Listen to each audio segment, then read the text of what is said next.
তাফসীরে ইবনে কাসীরের মধ্যে আছে হযরত আবু সাঈদ খুদরী রাদিয়াল্লাহু তাআলা আনহুর riwayat, বুখারী এবং মুসলিম শরীফের হাদিস।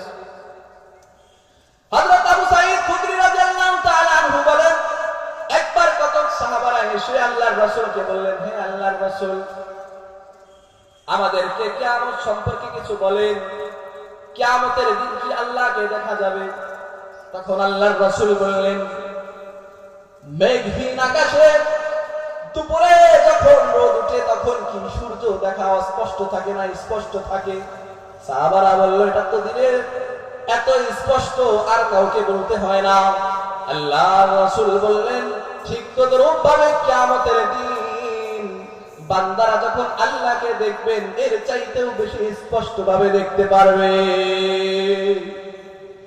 এই আয়াতের ব্যাখ্যায় হযরত আবু সাঈদ খুদরী রাদিয়াল্লাহু তাআলা আনহু বলেন, আল্লাহর রাসূল সাল্লাল্লাহু আলাইহি ওয়াসাল্লাম বললেন, কিয়ামতের ওই কঠিন ময়দানে সর্বপ্রথম যারা মূর্তি পূজা করত তাদেরকে বিনা হিসাবে জাহান্নামে দিয়ে দেওয়া হবে।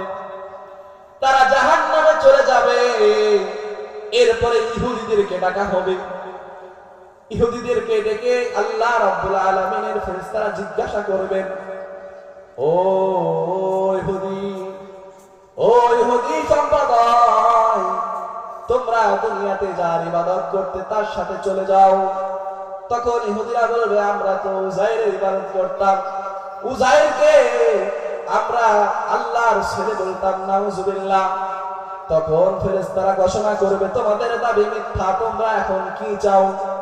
ওই ইহুদিরা বলবে, আমাদের কলিজা ফেটে যায় পানির জন্য, এক ফোঁটা পানি কি আমাদেরকে দিতে পারবে?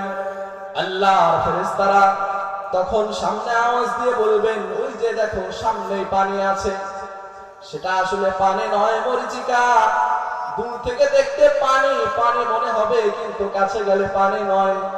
ওই ইহুদিরা পানির জন্য ছটফট করবে, কিন্তু ওইখানে গিয়ে তারা জাহান্নামে পতিত হয়ে যাবে। এরপরে ডাকা হবে খ্রিস্টানদেরকে। তাফসীরের মধ্যে আসছে, খ্রিস্টানদেরকে একইভাবে প্রশ্ন করা হবে। তারা বলবে, আমরা মাসিহ এর পূজা করতাম, অর্থাৎ হযরত ঈসা আলাইহিস সালামকে আল্লাহর সাথে তারা শরীক করত। তখন বলবে ফেরেশতারা, তাহলে এখন কি চাও? এরাও বলবে যে আমরা পানি চাই, পানি চাই। ফেরেশতারা বলবে, ওই যে দেখো পানি। ওই যে খ্রিস্টান সম্প্রদায়েরা পানির জন্য সামনে যাবে, ওই রকম ভাবে মরিচিকার মতো মরিচিকা দেখতে দেখতে সামনে আগাবে, কিন্তু পানি মিলবে না, পানি মিলবে না। এক পর্যায়ে জাহান্নামে চলে যাবে।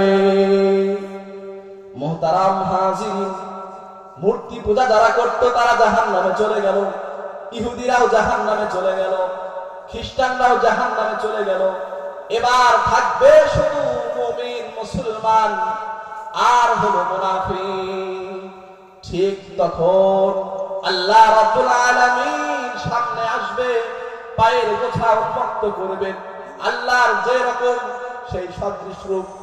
এখানে অনেক ব্যাখ্যা আছে, কিন্তু আমি ব্যাখ্যায় যাব না।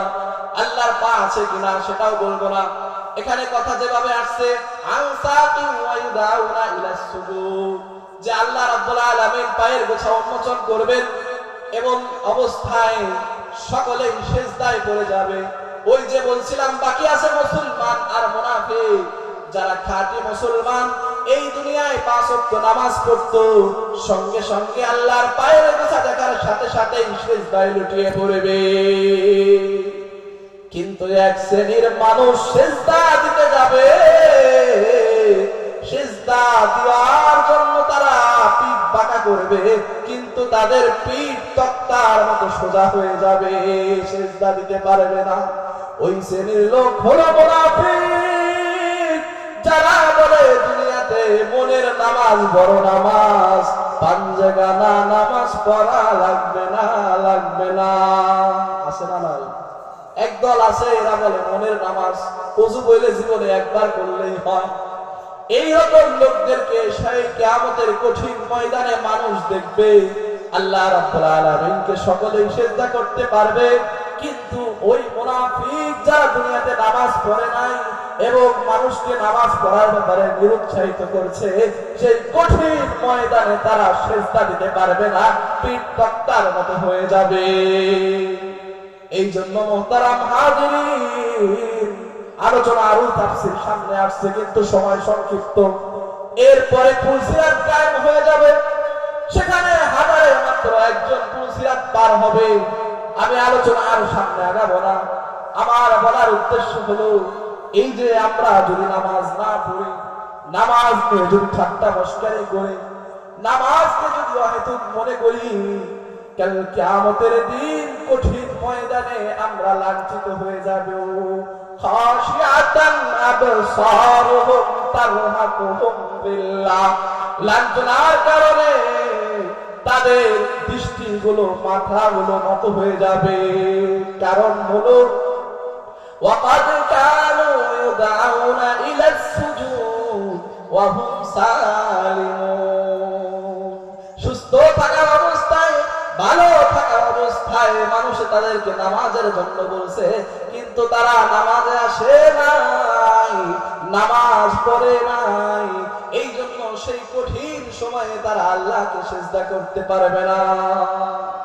সম্মানিত উপস্থিতি, এই জন্য আমরা যারা আসছি, আজকে থেকে আজম দিল যজম করি, পাক্কা ইরাদা করি, জীবনে যতদিন বেঁচে আছি আমরা নামাজ ছাড়বো না, নামাজ ছাড়বো না। 5 ওয়াক্ত নামাজ পড়ে মহান আল্লাহ রাব্বুল আলামিনের দর্শন করে অপরন্ত নিয়ামতে জান্নাতে আমরাও যাব ইনশাআল্লাহ। ইনশাআল্লাহ ভাই, আল্লাহ রাব্বুল আলামিন আমাদের সকলকে নামাজের জন্য, ইসলামের জন্য কবুল আর মঞ্জুর করুন।